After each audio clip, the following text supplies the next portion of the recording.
Actually माझा आवाज ऐकल्यावर मला माहिती आहे सगळ्यांच्या नजरा माझ्याकडे गेल्या असणार, कारण का समाजाने पहिल्यापासूनच तृतीयपंथी समाज असेल, हिजडा समाज, किन्नर समाजाला काहीतरी वेगळी ओळख दिली आहे.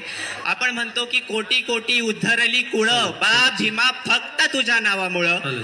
तर मला सांगायचंय की हिजडा समाज तृतीयपंथी समाजाचं एक पर्टिक्युलर कुळ असं नाहीये, तरी पण आमचा उद्धार हा डॉक्टर बाबासाहेब आंबेडकरांच्या संविधानाने केला, त्यांच्या राज्यघटनेने केला.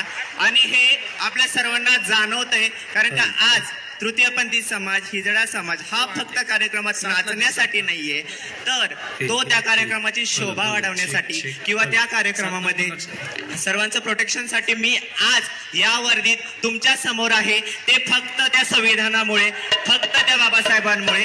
प्लीज माझी टाळी तुमच्यापेक्षा खूप मोठी आहे, खूप जोरात आवाज येईल. तुम्ही 2 मिनिट टाळी नका वाजू, फक्त 2 शब्द अजूनही सांगायचे.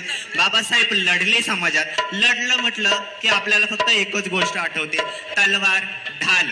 तर बाबासाहेबांनी तेच केलं, शब्दांची तलवार केली आणि त्या तलवारीच्या जोरावर ते संविधान लिहिलं, ती राज्यघटना लिहिली, ज्याच्यामुळे आम्हाला माणूस बनायची संधी मिळाली. डॉक्टर बाबासाहेब आंबेडकर हे गौतम बुद्धांच्या विचारांवर चालतात, आपण जसं म्हटलं. त्याच्यामुळे सगळ्यांनी म्हटलं गेलं की मानवतेचा शिल्पकार ह्या जगामध्ये ठरला, भीमान माझ्या कोट्यावधींच्या काळजात बुद्ध कोरला. हे बोलताना आपण हाच विचार, हाच समतेचा, एकतेचा, आपलेपणाचा हाच विचार पुढे नेण्यासाठी या ठिकाणी जमलेलो आहोत. त्या पुढे जाऊन मला एक कवितेची ओळ आठवते किंवा एक गाण्याची ओळ आठवते. ती म्हणते, जगातली देखणी बाई माझ्या भीमाची लेखणी. तुम्हाला सांगते, महाराष्ट्रात अनेक साधू होऊन गेले, अनेक संत होऊन गेले. आपल्याकडे भरपूर अभंग आहेत, पोवाडे आहेत, भरपूर सारे गीत आहेत, गायनं आहेत.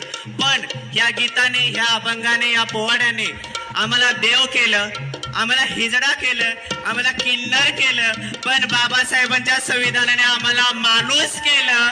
आणि म्हणून आज माणूस म्हणून मी तुमच्या समोर उभी आहे आणि माझ्या बापाच्या जयंतीला मी माझ्या बापाच्या दिलेल्या देणमध्ये, म्हणजेच या वर्दीत, या कर्तव्यावर उभी आहे. याचा मला सार्थ अभिमान आहे. मला या छोट्याशा अल्पसंख्याक समाजाकडनं मी बाबासाहेबांना शतशत प्रणाम करते आणि तुम्हाला सगळ्यांना भीम जयंतीच्या पुनश्च एकदा शुभेच्छा देऊन थांबते. जय हिंद, जय महाराष्ट्र, जय संविधान.